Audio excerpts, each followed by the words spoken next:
Hi everyone, Alchemist Lion here, and today we're going to do a little interlude before I go right into showing the amps that I have for my one schematic Canny. We're going to take a look at the dart trap, and yeah, there's a lot to it. So what I'll basically do is just kind of cover all the aspects of what makes this trap great. The first thing we're going to look at is damage, and it's tough to really compare all the traps kind of in a line like this because there's so many different perks, all the different power levels and stuff. But what we're going to do is we're just going to take a look at the average amount. So I'm just going to scroll through the traps here briefly, and just to show you the damage, the output that they do, kind of on a standard basis. So you have 500 for the gas, 600 for the broadsides, 362 here for the drop trap. Electric field is 637. You'll notice now that the ceiling zapper jumps to 5500. That's a single target, but still, that's really good. Then we have 1231 for the flame grill, 1689 for the spikes, 1752 for the wall dart, and then we have the dynamo at 1867. So your top three damage traps are the zapper, the dynamo, and then the dart in third place. So we're talking about the wall darts. They're the third most damaging trap in the game. But that's not where the perk stops. That's just the very first piece of the whole thing on what we look at.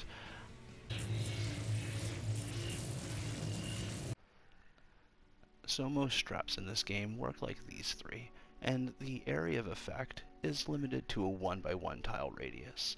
So if a husk is in here and the trap goes off, any husk in this 1x1 tile is going to be impacted. There are exceptions to this, but the ones we're looking at are the ones that have big area of effect. Ceiling electric fields are the main one. They have a 3x3. We have drop traps which fall down, but then they bounce around, so you get some bonus there. The darts have one of the best. These 6 little lights here represent the 6 darts, using quotations, that will be shot out. They kind of span from like over here though. It's not actually these 6 holes that shoot out. It's not that detailed. But projectiles shoot. So if there's a bunch of husks in here, whatever husks get hit with those darts take the damage. Not only that, it goes not just 1 tile, but it will do that 2 tiles away and 3 tiles away. So if a husk walks here, boom, that dart just shot it. So you have a 3x1 area that's guaranteed to go off when a husk walks by. You then get 2 bonus tiles where the dart will still travel. So you can hit a husk with that dart all the way over there, that's standing right here. Very key when they're walking forward and going towards an amp. It's always good to have darts kind of pointing towards where they're spawning to shoot as they're coming up, because as soon as a husk hits here, any husk behind it that's following behind is also now getting hit by this dart. So you now have expanded it to a 1x5 tile radius. And it's just deadly because this is just 1 trap. So yeah, I mean, it's another benefit that the dart has that not a lot of other traps get. You have 6 darts, 3 tiles of activation, 5 tiles total. It's a lot of damage. Like we say, the zapper, even on the critical, 23,000. If you look at the wall dart and you have, well, let's just show my 144 wall dart. You have 4 of them on each side, and let's say only 2 of the 4 crit, you are still getting that 20-some thousand damage with just the dart. Where a zapper, you'd only hit 1 husk with that amount of damage. The wall dart, you're hitting any husks within like that 3 to 5 tile area. And yeah, it just adds up to being a really deadly tool. We're looking at reload. I kind of look at it the same way as I do with my hero abilities if I'm doing challenges and stuff. I find the 6-second mark is a really good turnaround for a reload. That being said, you want to also try to match the durability. But reload specific, when we're looking at it, you're looking around 8 to 12 seconds on normal for most traps. Electric fields are a little different, but Steel and Zapper's 12 seconds. Flame Globes are 8.5. The drops, again, 12 seconds. If you're not using reload perks, the reloads are very slow a lot of times. Retractable floor spikes probably have the best at 6 seconds. But then you look at the wall dart. Now, this is my reload one. One reload gives you 4 seconds, which is nuts. I use this reload, this dart, in normal missions if I'm really trying to plan it out, because you get the faster turnaround. 4 seconds is a great amount of time for it to respawn, and you don't have to worry about durability in regular missions, so it's good. And we'll get into durability after. But now, like Dynamos, for example, with reload, 6.5 seconds with double reload. Normally, it's 12 seconds, and that's with the crit style build. So another downfall, where the Dynamo, Zapomax, and the Dart are kind of similar in damage, the reload really makes the Dart shine. So if you look, my full crit Dart build, 6 seconds reload. It matches what the retractable floor spikes do. It's the quickest turnaround trap that isn't something that just auto reloads, like the wooden floor spikes. Wall darts are in the top tier of reload. So best damage, or a third best damage, basically second or third best area damage, and then best reload time.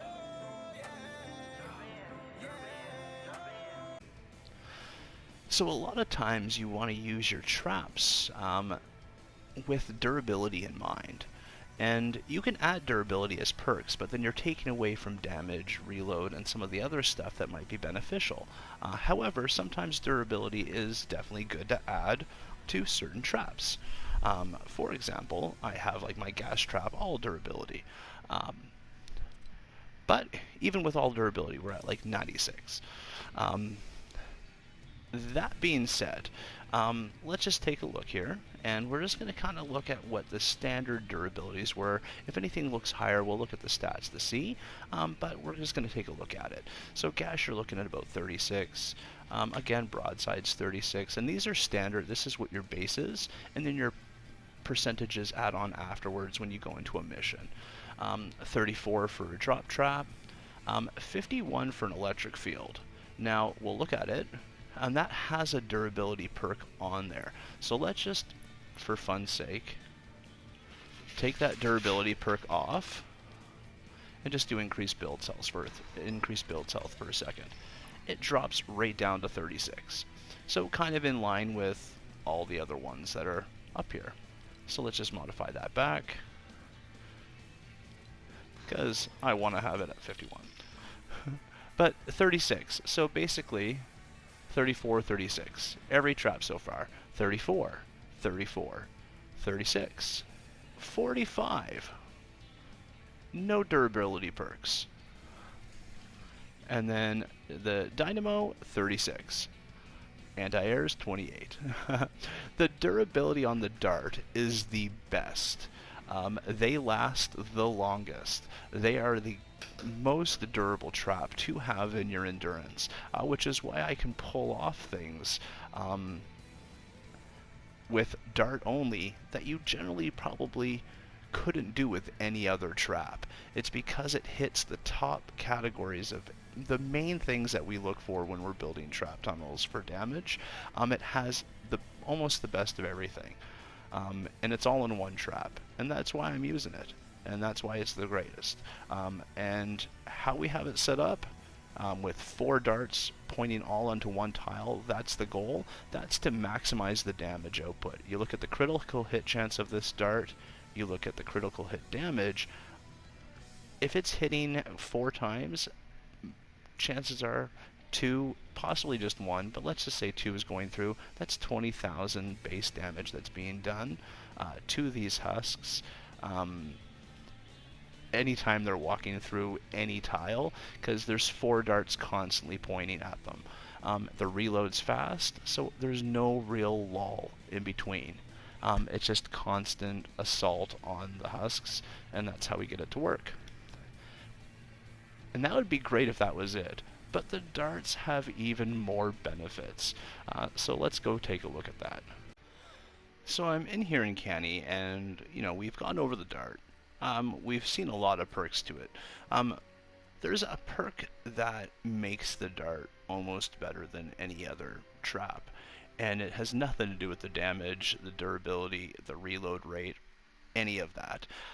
It's purely for the fact of a thing called trap stacking, and that means utilizing your space and hitting with as much trap damage as possible.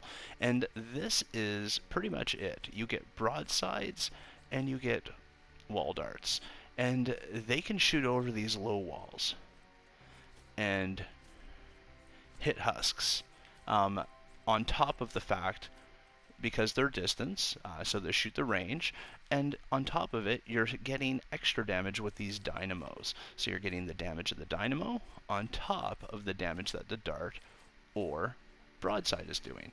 So the dart has that going for it, but then the dart does one better than the broadside, where the broadside is pretty limited to just that low wall. Your dart can go over walls like that. Your dart can go through windows like that. Your dart can go through windows like that. Your dart can go through things like that, as well as this. Oops. As well as, oh, that's why. As well as that. Mind my bad editing. The dart can go through all these different combinations, and the only hindrance is that the amount of husks that get hit with the darts reduces a fraction. Damage will slightly lower, but it still will hit husks. So you have all this flexibility of all these different things you can do with your builds to give you some other options, give you some tougher walls for the husks to try to hit through,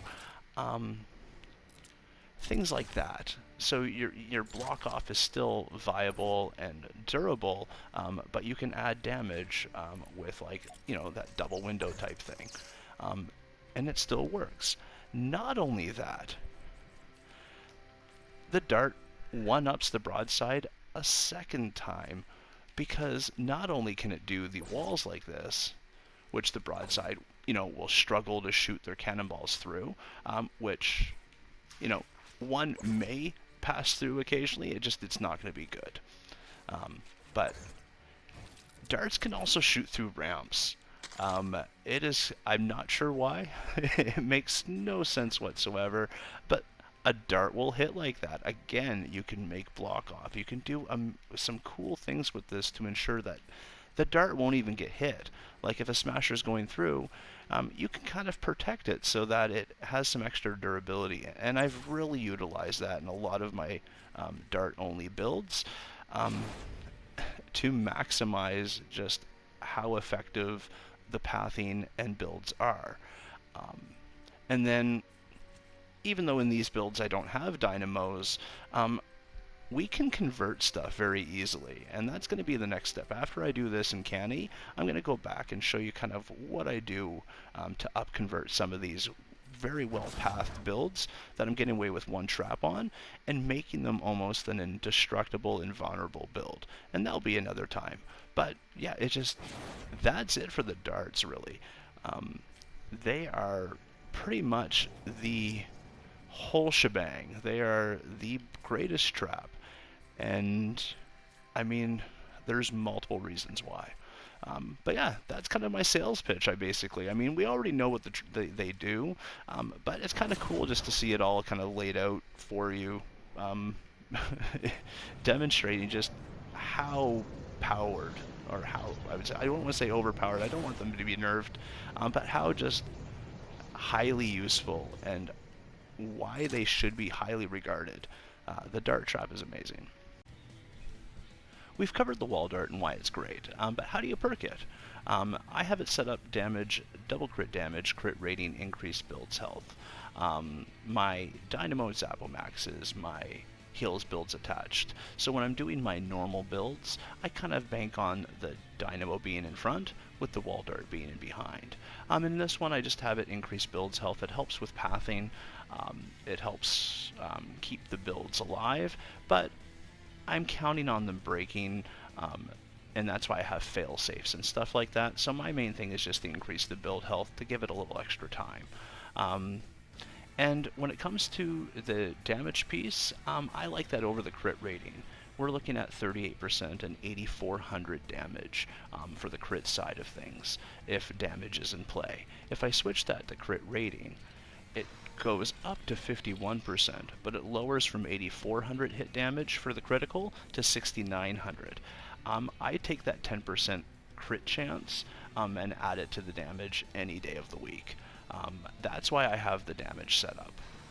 Now, I said earlier, and I'm going to stick with this, when it goes to the darts, I like reload speed in regular missions. It makes it go from 6 seconds to 4 seconds, and it just adds some extra durability, some extra fortitude, because the darts are going off faster. The durability is lower, but because they're going off faster, but you won't run out if you have good enough durability with the survivors to really worry about that in a standard mission. They're high damage, high impact, good range, and it's just, I like having that reload when it's available. And in regular missions, it's definitely there. You do that in an endurance, you're probably going to run out of durability in major areas, especially if you're going crit style. And in all honesty, I've run a few endurances now with only wall darts. I don't really have a durability problem. Yes, the front end near spawn will run out, but I have so much backup that it's never an issue. So yeah, that is the wall dart. Well, that is it for my video today. Thank you so much for watching. I really do appreciate the support. It's kind of mind-blowing. I'm just here playing video games and having fun, and kind of just showing off what I'm done. But I hope you enjoy, hope you learn something, I hope it's helpful, and yeah, thanks again. I usually promote Mitch's Discord, but I do got my own. I just kind of getting it set up, so if you want to come, stop in, check it out, say hi, feel free. I have the link in the description. But yeah, otherwise, thanks again. Have yourself a great day. Later.